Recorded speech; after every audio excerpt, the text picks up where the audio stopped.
Hi everybody, this is Kim Morse, and thank you so much again for joining us for Togetherness Tuesday. As you know, I come on every Tuesday and give some great relationship tips. And if you would like to get all of my tips, please subscribe to our Sailing Happily Ever After page, and then you'll get notified whenever we're coming live. So today, we had a very special day today. Bob and I are here in Titusville, Florida, and we are filming a segment for a television show that's going to be coming up. So Bob, do you want to tell a little bit about the show that we're taping today?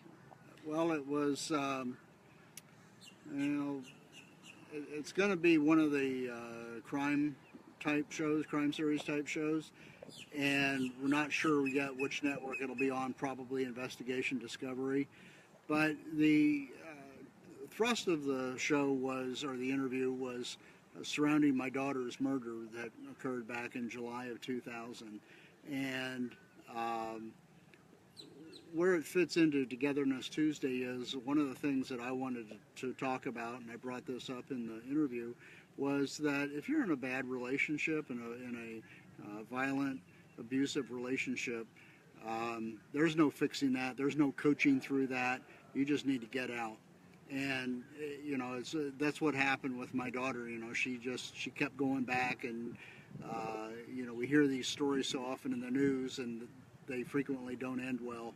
So if your partner is not willing to really work seriously hard at getting professional help and stopping the abuse and the violence, you just need to get away and stay away, because there's no incentive for them to change otherwise, and it's not going to get any better. And sadly, it can result in death. Right. So, they may say they're going to change. Honey, I'm sorry, it's never going to happen again.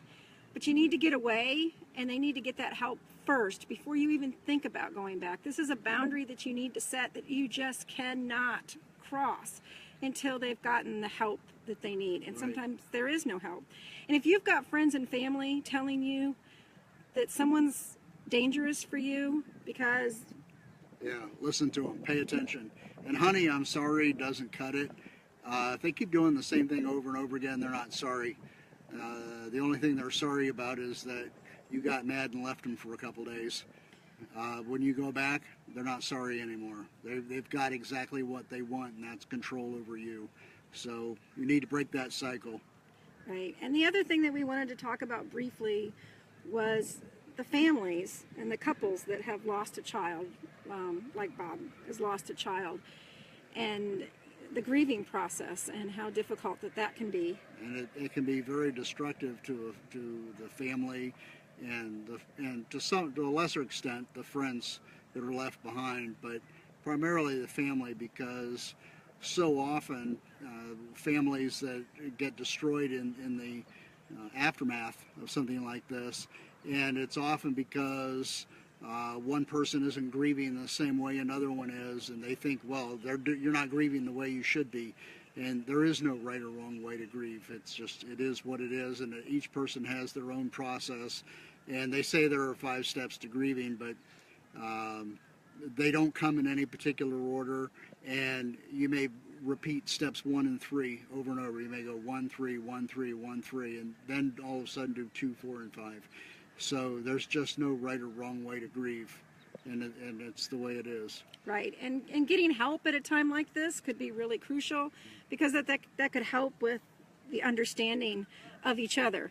Yeah. So that you can understand where your partner is in the grieving process and be able to get help through that. And I know that as Bob completes his training in couples coaching, that this is one area that he really wants to focus on, because it's an area that he understands, and he doesn't want to see other couples come to the demise that so many couples do in facing a great loss like this. So you've already lost someone very important to you.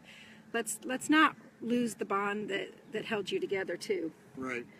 So I want to thank everybody for joining us today. I'm going to pan out a little bit so you can see the pretty sailboats out there and what we're doing today. And keep each other close. I'm not sure where I am because I can't see the camera. There we go. Keep each other close, and give each other a big hug today.